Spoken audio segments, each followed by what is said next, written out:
Jacob's story is an epic journey of faith, deception, and redemption that echoes through the ages. In a world where cunning often triumphs over integrity, Jacob's life confronts us with uncomfortable truths about human nature and the divine plan. Have you ever wondered how God can use imperfect people to fulfill His purposes? Get ready for a narrative that will challenge your notions of justice and mercy as we explore the surprising origin of a chosen nation. Genesis 25:21 introduces us to a couple in distress. Isaac prayed to the Lord on behalf of his wife because she was barren. The Lord answered his prayer, and his wife Rebekah became pregnant. In ancient times, barrenness was seen as a curse, and Rebekah carried that burden for 20 years. Imagine the despair that must have consumed the hearts of this couple, heirs to the promise made to Abraham, yet unable to conceive a child. God's answer to Isaac's prayer didn't come without complications. Genesis 25:22-23 reveals the babies jostled each other within her, and she said, "Why is this happening to me?" So she went to inquire of the Lord. The Lord said to her, "Two nations are in your womb, and two peoples from within you will be separated. One people will be stronger than the other, and the older will serve the younger." Rebekah's pregnancy was a foreshadowing of the conflict that would mark not only the lives of her sons, but entire nations. The divine prophecy overturned the natural order of things. The older would serve the younger. From the womb, God was setting a pattern that would challenge human conventions. Genesis 25:24-26 narrates the dramatic birth. When the time came for her to give birth, there were twin boys in her womb. The first to come out was red, and his whole body was like a hairy garment, so they named him Esau. After this, his brother came out, with his hand grasping Esau's heel, so he was named Jacob. Isaac was 60 years old when Rebekah gave birth to them. The contrast between the twins was evident from birth. Esau, the firstborn, was red and hairy, characteristics that foreshadowed his rugged and impulsive nature. Jacob, on the other hand, was born clutching his brother's heel, a gesture prophetic of his cunning and determined personality. As the boys grew, their differences became more pronounced. Genesis 25:27-28 describes, "The boys grew up, and Esau became a skillful hunter, a man of the open country, while Jacob was content to stay at home among the tents. Isaac, who had a taste for wild game, loved Esau, but Rebekah loved Jacob.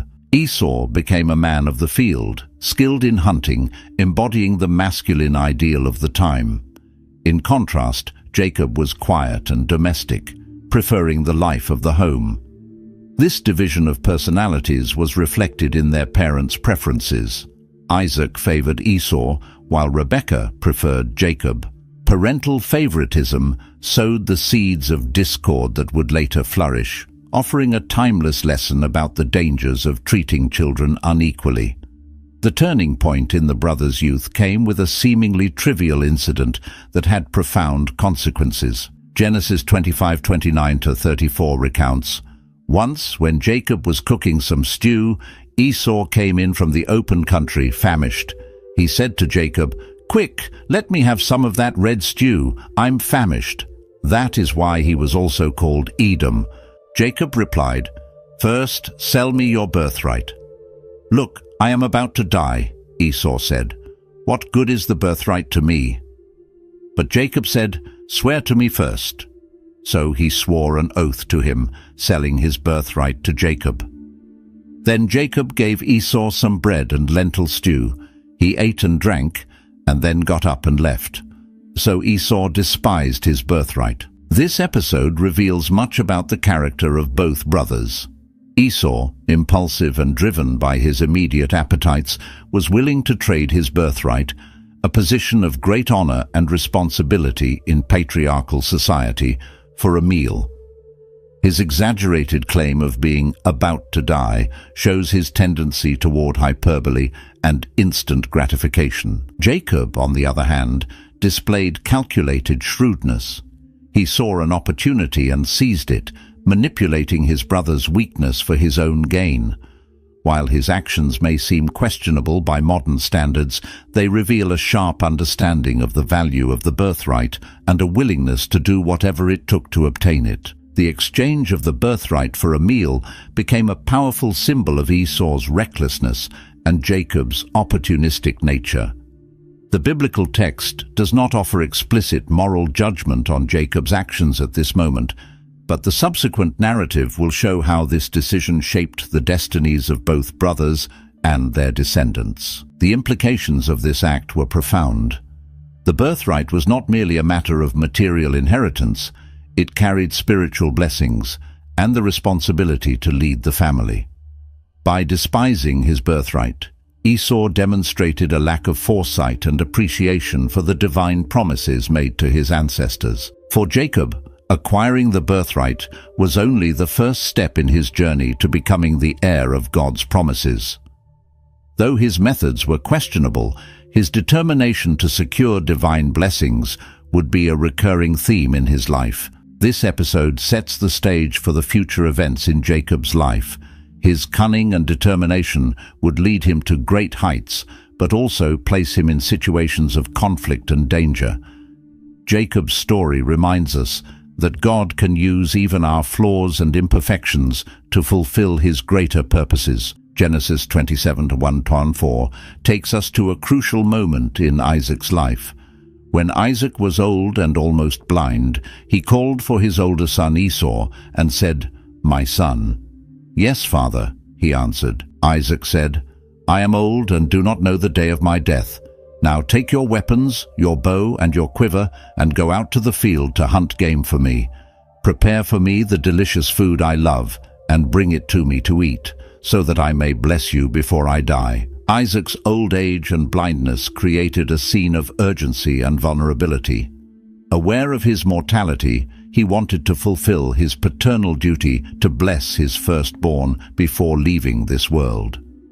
The blessing was not merely a formality, it was a prophetic and powerful act that would determine the destiny of the blessed and his descendants. Isaac's plan to bless Esau reveals his continued preference for the older son, despite the sale of the birthright years earlier. Perhaps Isaac was unaware of the agreement between the brothers or considered it invalid.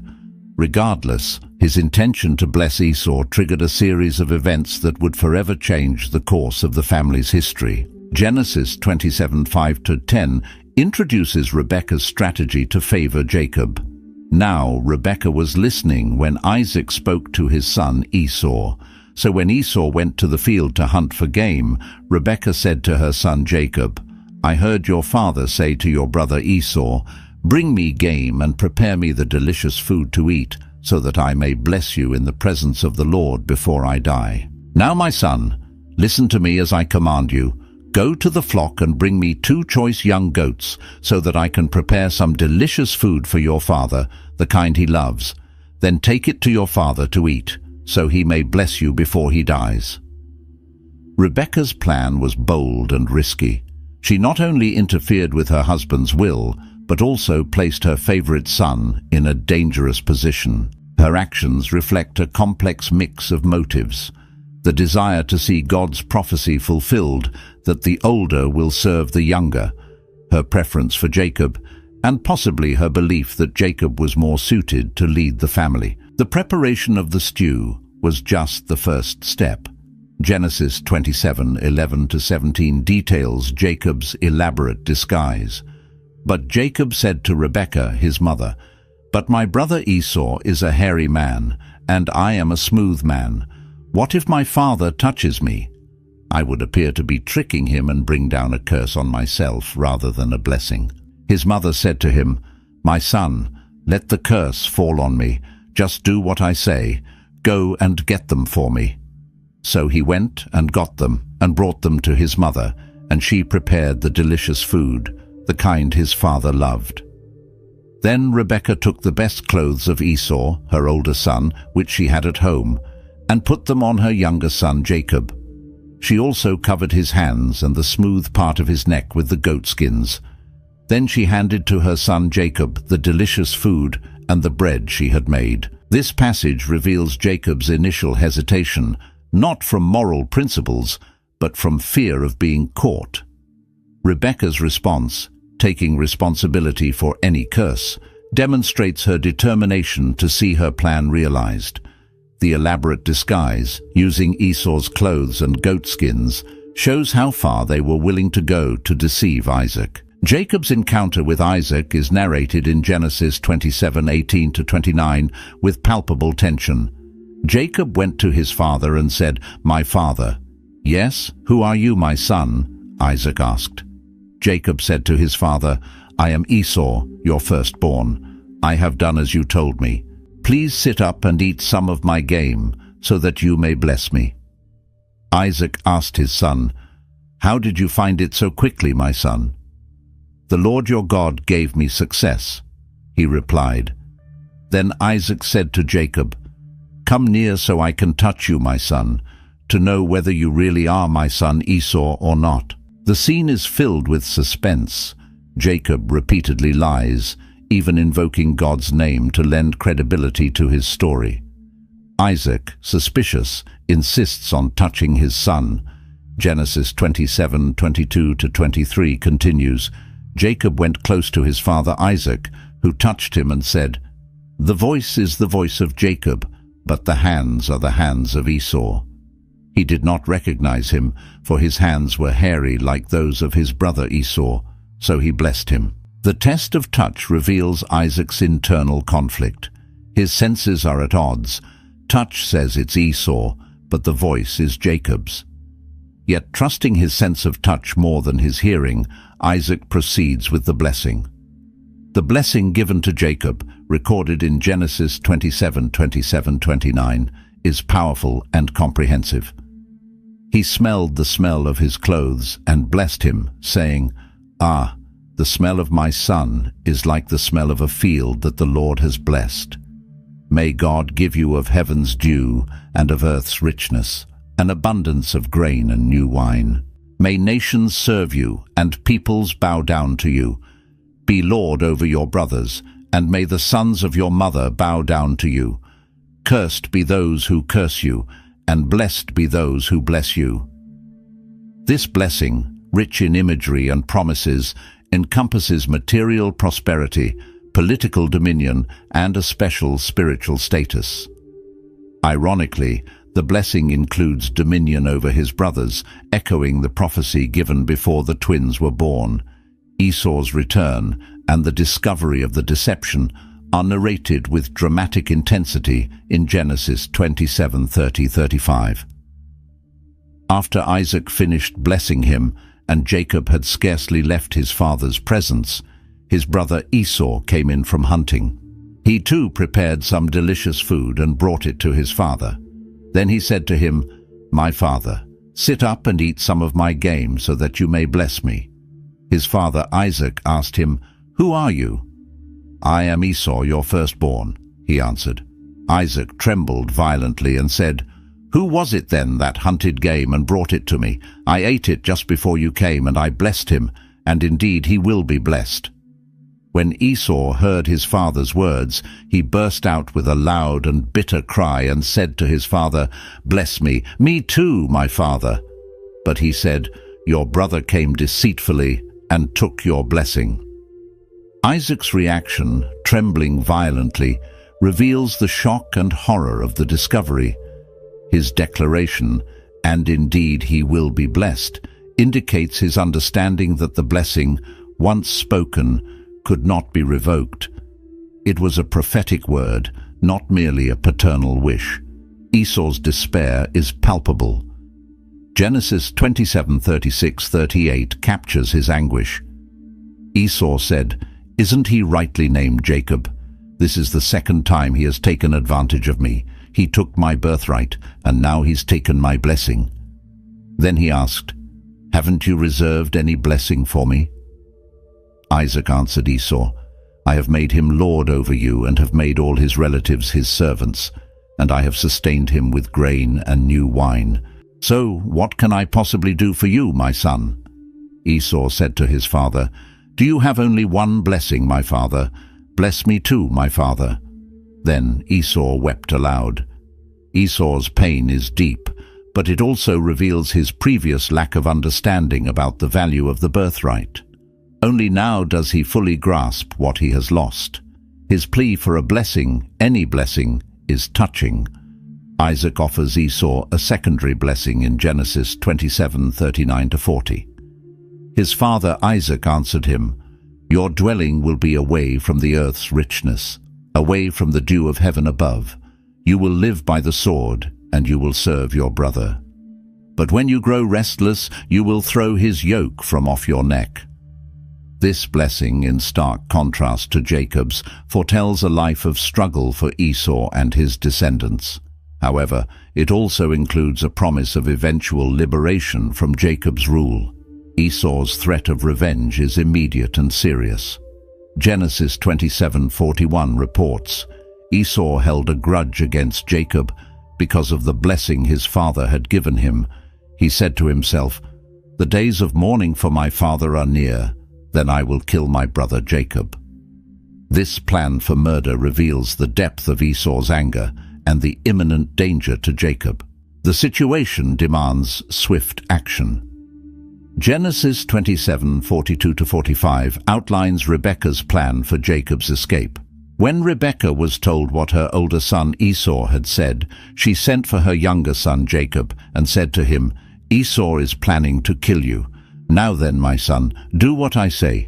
Flee at once to my brother Laban in Haran. Stay with him for a while until your brother's fury subsides. When your brother is no longer angry and forgets what you did to him, I'll send word for you to come back from there. Why should I lose both of you in one day?" Rebekah's plan demonstrates her ongoing cunning. She not only protects Jacob from Esau's immediate wrath, but also ensures the continuity of the promised lineage. Her last statement suggests she fears not only for Jacob's life, but also for the consequences Esau would face if he killed his brother. Jacob's departure for Haran, narrated in Genesis 28:1-5, marks the beginning of a new chapter in his life. Isaac called for Jacob and blessed him. Then he commanded him, "Do not marry a Canaanite woman. Go at once to Paddan Aram, to the house of your mother's father Bethuel. Take a wife for yourself there from among the daughters of Laban, your mother's brother. May God Almighty bless you and make you fruitful and increase your numbers until you become a community of peoples. May he give you and your descendants the blessing given to Abraham, so that you may take possession of the land where you now reside as a foreigner, the land God gave to Abraham." Then Isaac sent Jacob on his way, and he went to Paddan Aram, to Laban son of Bethuel the Aramean, the brother of Rebekah, who was the mother of Jacob and Esau. This passage reveals that Isaac, despite the deception, accepts God's will and blesses Jacob again, this time knowingly. He also gives specific instructions about marriage, emphasizing the importance of maintaining the purity of the family line. Thus, Jacob departs, leaving behind a divided family and an enraged brother. His journey to Haran is not just a physical escape, but the beginning of a